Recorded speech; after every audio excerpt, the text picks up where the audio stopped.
From the Dixie Chicks. That's right. I'm throwing down some Dixie Chicks at you today. 20 in a row, Waxx 104.5 Tripper, and in studio with me is Rocko Hunt.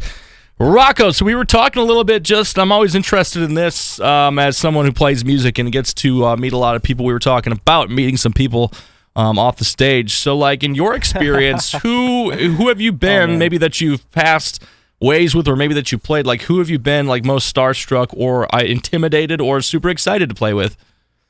Whew, that's a tough question. You know, I think what will always stand out to me is one of my first times down in Nashville. I got to meet and hang with Brantley Gilbert, and it was kind of a starstruck moment. You know, it was my first kind of big person I ran into and everything. You know, Brantley Gilbert, you know, has this big.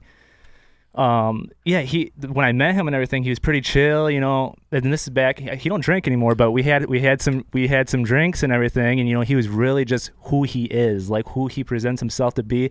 He is who you get, like, you know, when you see him on TV or you see him anywhere, like he really is Brantley Gilbert.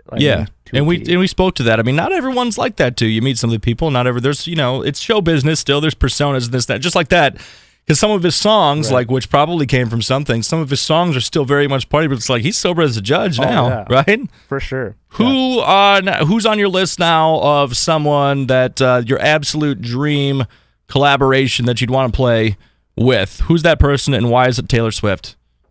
You know, Taylor Swift would probably make me a lot of money, you know, but you could write about exes. But you can't not make money if you're even somewhere in her vicinity, I think, right? Yeah, right. No, I don't know. I mean, collaboration-wise, that's a tough question because, I mean, the right song and everything would have to line up. But I think a big person who I was always looking up towards when I was a kid, you know, was Kenny Chesney. I think he was, you know, the way I watched a lot of the way he operated, the way on stage, off stage, and you know, he kind of really set the stone and the path for a lot of young artists. And I think he'd be probably the coolest person. He was kind of one of the pioneers of taking the sound of country music, I guess, a little bit out of the traditional sense somewhere in the 90s, in the late 90s there.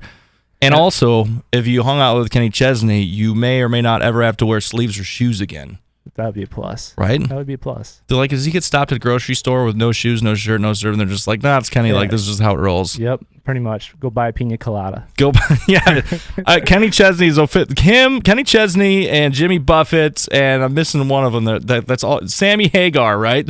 Okay. From like the old Van Halen days. They're just hanging out on islands right now, just getting drunk on tequila at all times. It's Waxx 104.5. Rocko Hunt, we're going to do a little bit more here before the hour's out. It's Thomas Rhett.